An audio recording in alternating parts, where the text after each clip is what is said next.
Discovered my boyfriend's double life when I got pregnant. Now he might vanish, leaving me alone with his third child. When I first met my boyfriend nearly 2 years ago, I remember him telling me that he was at the tail end of a messy, drawn-out divorce. He reassured me that his past wouldn't interfere with our relationship, and for all this time, I genuinely believed him. It never did. Our lives seemed to fit seamlessly together, and I trusted him because, really, nothing gave me reason not to. Then everything changed last week. I took a pregnancy test that came back positive, and, honestly, a surge of excitement washed over me. I've always dreamed of being a mom. We'd talked so many times about having children together, it just felt right. At my OB/GYN appointment, it was confirmed, I was going to have a baby. My heart felt full. I could barely contain my happiness while waiting for him to come over for dinner that night, but as soon as I told him the news, I could see something was off. The color drained from his face, his eyes darted in confusion, and without a word, he got up and disappeared into the bathroom. When he finally emerged, everything about him was different. He was eerily calm and deadly serious. That's when he told me the truth, the kind of truth that knocks the breath out of you. He wasn't anywhere near divorced. In fact, he was still very much married to his wife of nearly 10 years, and that's not all, he has 2 children with her, just 4 and 6 years old. I couldn't believe it. How had I missed all the signs? He always said he worked long, irregular hours, explaining why he rarely stayed the night. But still, it's not like he was ever absent. He was with me enough that I never questioned it. And now, here I am, pregnant, carrying what would be his third child, while he's still living with a wife and family I never even knew existed. After he dropped that bombshell, he left almost immediately. My calls and texts have gone mostly unanswered. All he said was that he'd talk to me after work tomorrow night. The coldness in his tone cut through me. I hardly recognize the man behind the messages.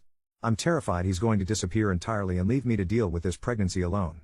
What's worse, a part of me doesn't even want him anymore. If he's been able to lie to me this thoroughly for 2 years, what else could he possibly have lied about? What secrets does he still keep? I feel this gnawing guilt, too, at the idea of coming between his family. But I'm also disgusted and heartbroken by this entire situation. I have never felt so abandoned, confused, or lost. I don't know if I should be the one to walk away preemptively, or if there's some other path I could stumble my way down. Every way I look at it, I feel totally alone. Update 1. I met with my ex this morning instead of waiting until after work. I suppose neither of us could stand to let this nightmare hang over us a minute longer. I can barely distinguish truth from lies now. My whole life feels ripped apart. Truly, it's like I went from confirming my pregnancy to this utter chaos almost instantly. The last 24 hours have been the hardest I have ever lived through. Before I get into the gut-wrenching conversation I had with my ex, I want to clear up a few things that have been gnawing at me. Yes, I have been to his house before, and those quotation marks aren't accidental. Both of us work a lot, and honestly, it never bothered me that we didn't spend much time at his place. His explanation had always been that after his divorce, he wound up stuck with the house and needed some roommates to help with the bills. He was sensitive about it. We discussed it once and he admitted he felt weird about being in his 30s and living with roommates. According to him, he planned to sell the place once his roommates moved out, so he'd already started packing things up, which explained why it always felt temporary when we were there. It made enough sense to me. Since I lived alone, I preferred him at my place anyway. To be completely clear, I didn't spend nearly 2 years not knowing where my boyfriend lived. I spent a year and 7 months just choosing to share more time at my own apartment. As for how I wound up pregnant, well, we didn't plan a baby and we didn't really try, either. We adopted this if it happens mentality, inspired by his supposed philosophy about living in the moment and letting happy accidents unfold, which he claimed had a lot to do with how his marriage ended. So I stopped using birth control, and he skipped condoms sometimes. It happens. Accidental pregnancies aren't exactly uncommon. My decision to terminate the pregnancy is mine, and it's not open for debate.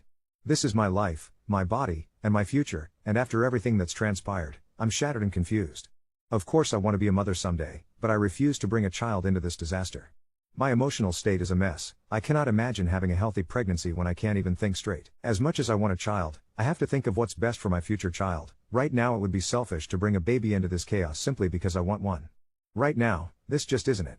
Maybe I'll take another day to process, but something deep inside tells me I've made my decision. Now for the part that still makes my skin crawl. I called my ex first, and later we met outside a coffee shop.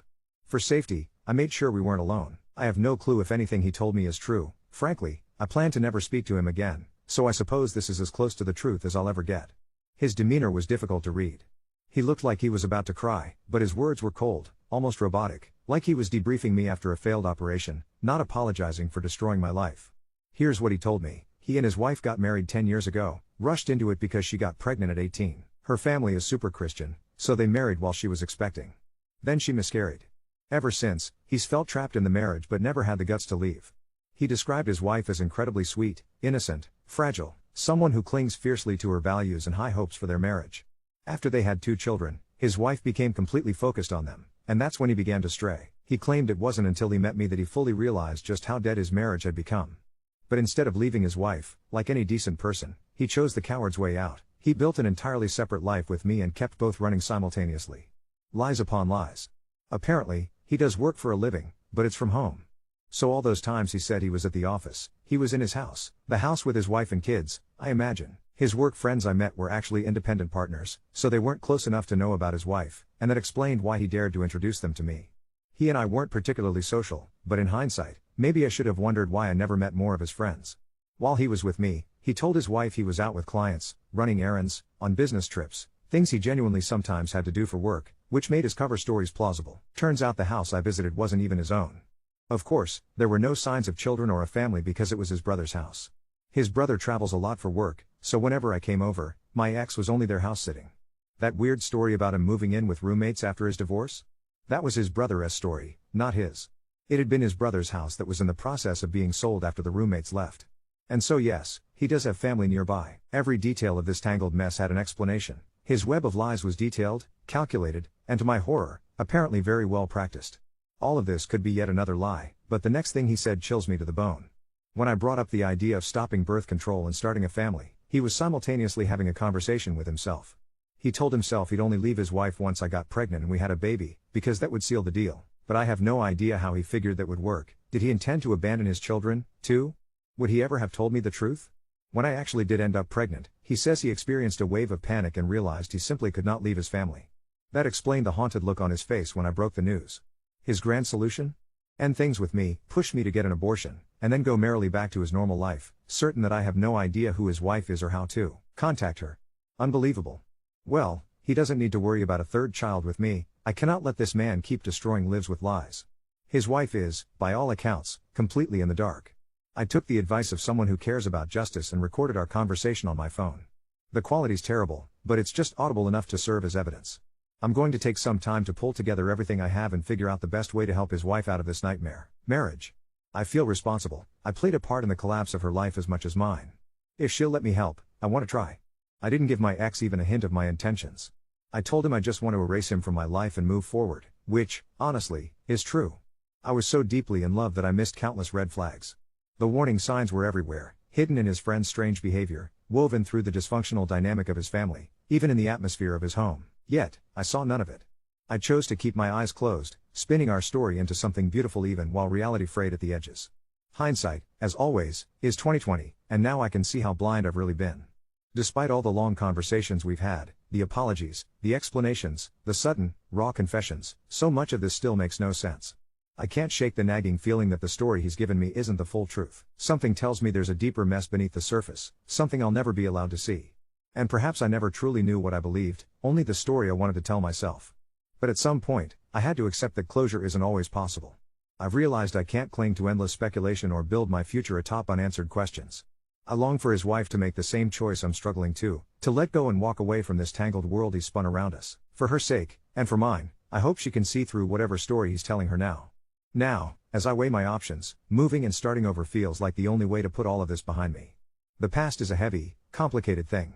Maybe somewhere new I can breathe again, close the book, and find out who I am without all the confusion and chaos he left in his wake. Update 2. I want to clarify right from the start, this pregnancy wasn't exactly unexpected, but I can't honestly call it accidental either.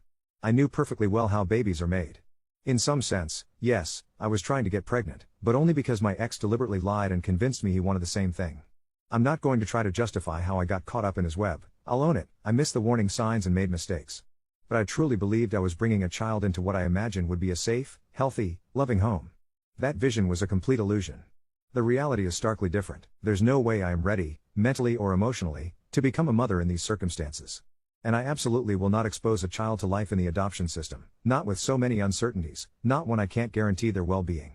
So, for my own reasons and more than I can list here, I've started the process to get an abortion.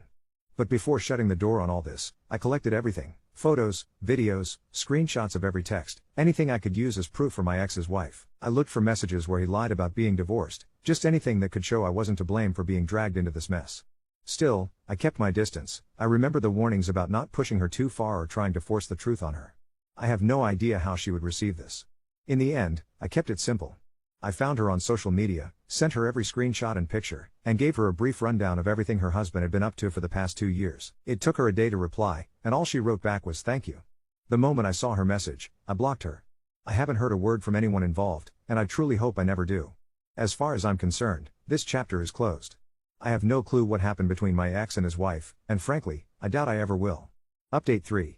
I thought I was done with this nightmare. I really did. For 3 weeks, I'd been moving forward, scheduled my procedure, started therapy, even looked into apartments in a different part of the city. I was finally sleeping through the night again. Then yesterday happened, and now I'm sitting here at 2 a.m., hands still shaking, trying to make sense of what I've learned. His wife contacted me. Not through social media this time, she somehow got my phone number. When I saw the unknown number calling, my first instinct was to decline it. But something made me pick up. Her voice was so quiet I could barely hear her at first. Are you the woman who sent me those messages about my husband? My blood went cold. I blocked her for a reason. I wanted this to be over. But there was something in her voice, desperation, maybe, that made me stay on the line. Yes, I managed to say. I need to meet with you. Please. There are things you need to know. Every rational part of me screamed to hang up. But she sounded so broken, so much like I'd felt just weeks ago. Against my better judgment, I agreed to meet her at a public place the next day. Walking into that coffee shop yesterday afternoon, I spotted her immediately. She looked exactly like her photos, petite, blonde, with kind eyes that were now red-rimmed and exhausted. What I wasn't prepared for was how young she looked. God, she barely looked older than me, and she'd been married to him for a decade. She stood up when she saw me, and for a moment we just stared at each other. Then she started crying. I'm so sorry, she whispered. I'm so sorry he did this to you. I wanted to comfort her, but I was still reeling from the surreal situation. Here was the woman whose life I'd helped destroy, apologizing to me. We sat down, and what she told me next made my stomach drop. He's done this before, she said, her voice barely audible. You're not the first. Apparently, there had been at least 2 other women over the years. She'd discovered the first one about 4 years ago, a coworker he'd been seeing for months. She'd confronted him, he'd cried and begged forgiveness, promised it would never happen again. She stayed for the kids. The second time was last year. A woman from his gym. Same pattern, elaborate lies, fake stories about being divorced. His wife had found hotel receipts that time. But with you, she continued, it was different. He was gone. Really gone. He would come home and it was like he wasn't even there anymore. He'd stare at his phone constantly, smile at messages I couldn't see. He started talking about our marriage like it was already over. Then she told me something that made my skin crawl. The night you told him about the pregnancy, he came home and told me he wanted to try for another baby. I felt sick. While he was panicking about leaving his family for me, he was simultaneously trying to get his wife pregnant again, another anchor to keep him trapped in his miserable marriage. But the most disturbing part was still coming. I hired a private investigator after I got your messages, she said quietly. I needed to know everything. The house you thought belonged to his brother?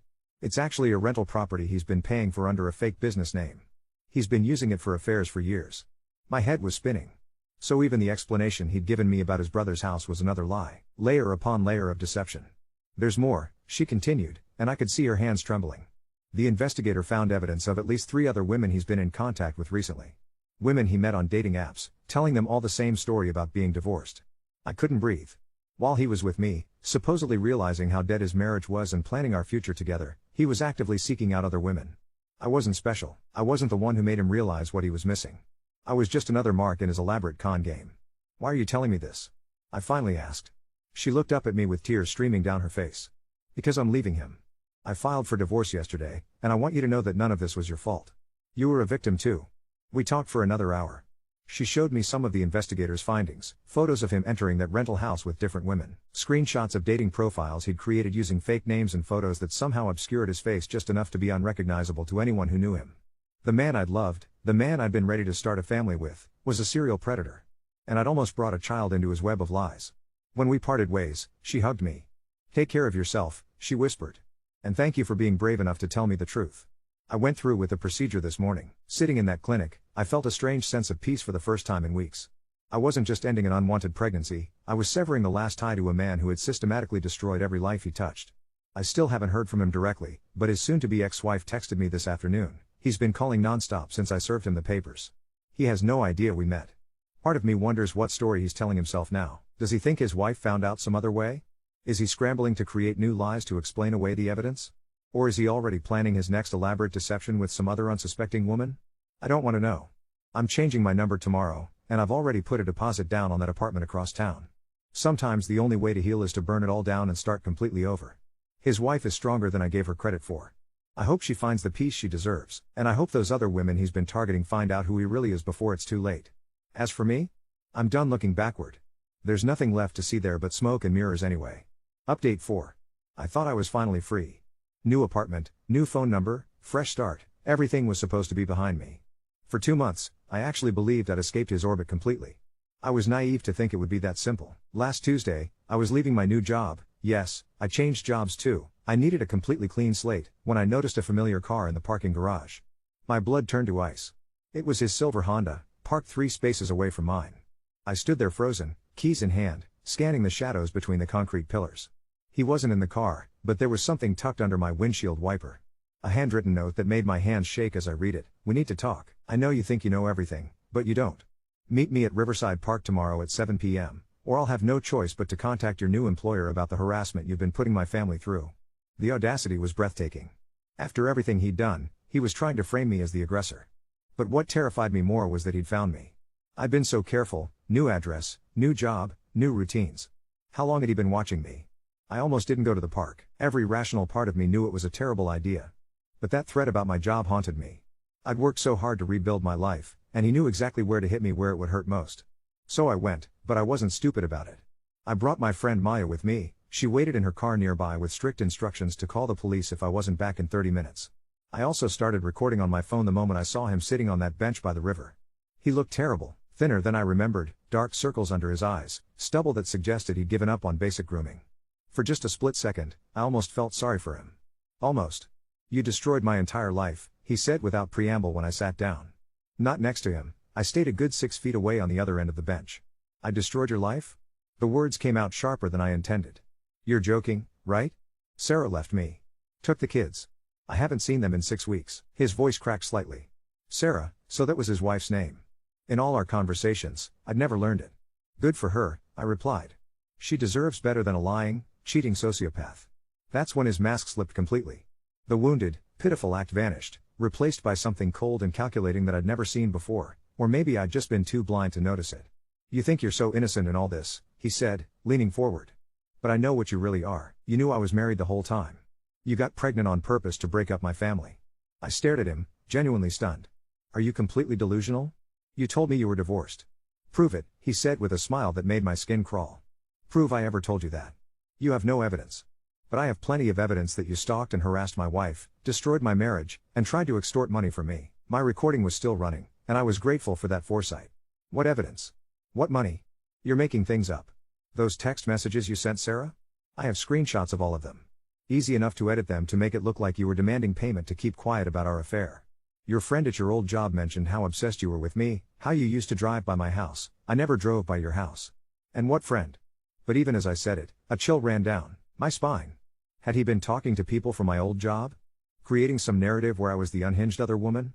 The security cameras at my brother's rental house show you there multiple times, even after we broke up. Looks pretty stalkerish to a jury, don't you think? I felt like I was drowning. He was weaving this elaborate fiction, turning every interaction we'd had into evidence of my supposed obsession and manipulation. And the worst part? He'd had time to plan this. While I was trying to heal and move on, he'd been constructing an alternate reality where he was the victim. What do you want? I asked quietly. I want my life back. My wife, my kids, my job, because yes, Sarah made sure my clients knew exactly what kind of man they were working with. But since I can't have that, I'll settle for making sure you pay for what you've done. The threat was clear.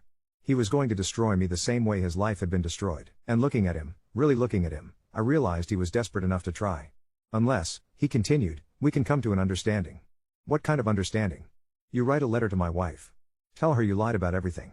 That you pursued me, that you made up the stories about me saying I was divorced. Tell her you're sorry for destroying her family with your lies. I laughed, but there was no humor in it. You're completely insane if you think I'm going to do that. Then I guess we'll see how well your new life holds up under scrutiny, he said, standing up. I wonder what your new boss will think when they get an anonymous tip about your history of harassment and false accusations. Or when you start getting served with subpoenas for the defamation lawsuit I'm filing.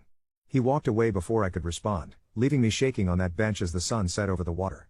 I drove straight to Maya's apartment and told her everything. She's a paralegal, and after listening to the recording, her advice was immediate and clear. Restraining order, immediately. Document everything. Prepare for war. But here's the thing that's keeping me up at night. What if he's actually done this before? What if he's so good at playing the victim because he's had practice? Those other women Sarah mentioned, the ones the private investigator found evidence of, what happened to them after their affairs ended? I keep thinking about what he said, about having evidence, about security cameras and edited messages. How long has he been planning this? How many steps ahead is he? Tomorrow I'm meeting with a lawyer Maya recommended. I'm also going to reach out to Sarah, even though I swore I'd never contact her again. If he's planning to destroy me with lies, maybe she needs to know what's coming. Maybe those other women do too. I thought the hardest part was over when I walked away from him. I had no idea the real fight was just beginning. Update 5. The lawyer was expensive, but Maya was right, I needed professional help. What I wasn't prepared for was how quickly things would spiral completely out of control. Attorney Jennifer Walsh listened to my recording, reviewed the screenshots I'd saved, and immediately filed for a restraining order. But when we tried to serve the papers, we hit our first roadblock. He was gone. Not just avoiding service, completely vanished. His rental house was empty, lease terminated, no forwarding address. This is actually good news, Jennifer assured me. If he's running, it means he knows his threats were empty. I wanted to believe her. For exactly 4 days, I let myself think maybe he'd just disappeared for good. Then Sarah called me. He contacted my lawyer, she said, her voice tight with stress. He's claiming you and I conspired together to frame him. Says we fabricated evidence to destroy his reputation and steal his assets in the divorce. My stomach dropped. That's insane. We barely even spoke. It gets worse. He's filed a countersuit claiming I hired you to seduce him so I could have grounds for divorce. According to his version, you're some kind of professional escort. That I paid to entrap him. I sat down hard on my couch, the room spinning slightly. The creativity of his lies was almost impressive if it wasn't so terrifying. But here's the thing, Sarah continued, my lawyer thinks he's getting desperate. The story's too elaborate, too convenient. And I found something else. She'd been going through his computer files more thoroughly with her private investigator. Hidden in an encrypted folder, they discovered what could only be described as a database. Detailed profiles on dozens of women, photos, personal information, relationship histories, even psychological assessments he'd apparently made about their vulnerability factors. You were in there, Sarah said quietly, file name Project M. He had notes about your work schedule, your living situation, even your relationship with your parents. He'd been researching you for weeks before you ever met. The coffee shop where we'd first bumped into each other, it hadn't been a coincidence at all. He'd known I went there every Tuesday after my yoga class. Our chance meeting had been carefully orchestrated. But that wasn't even the worst part. There are recent entries, Sarah continued, 3 new women, all with files created in the last month. He's not done, and he's getting better at covering his tracks. One name jumped out from the list Sarah read to me, Jessica Chen, 29, marketing coordinator.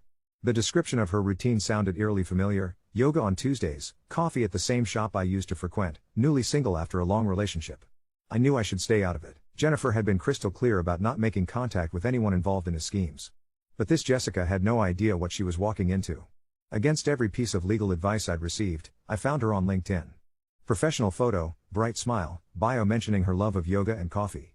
She looked so much like me 2 years ago, confident, optimistic, completely unaware that someone was hunting her. I sent the most careful message I could craft. Hi Jessica, I know this will sound strange, but I believe you may be in danger from someone you've recently met. If you've started dating a man who claims to be recently divorced, works from home, and has been unusually interested in your daily routines, please contact me immediately. She responded within hours, oh my God, yes. How did you know? We've only been on 3 dates but something felt off about David. Wait, is his real name even David? My blood turned to ice. He was already using a different name. Jessica and I met that same evening. She brought copies of the text messages David had sent her, the same lines, almost word for word, that he'd used on me 2 years ago.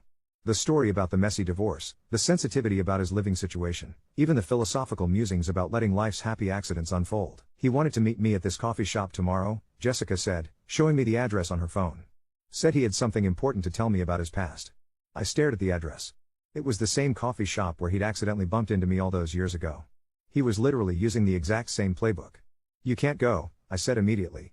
I wasn't planning to after your message, but what if we turned the tables on him? The plan Jessica suggested was risky and probably stupid, but I couldn't shake the feeling that running away would just leave the next woman, and the one after that, to deal with him alone. He was escalating, getting more sophisticated, and according to Sarah's investigator, possibly becoming dangerous. So tomorrow, Jessica is going to that coffee shop. But she won't be alone, and David is going to get the surprise of his life when he realizes that his carefully constructed web of lies is about to collapse around him. I know I should be focused on protecting myself, on building my new life and staying as far away from this chaos as possible. But I keep thinking about that database, all those women's photos and personal details. How many lives has he destroyed? How many more will he target if someone doesn't stop him? Maybe I'm making the biggest mistake of my life, but for the first time in months, I feel like I'm taking control instead of just reacting to his manipulations. Tomorrow, we find out just how dangerous cornered predators really become.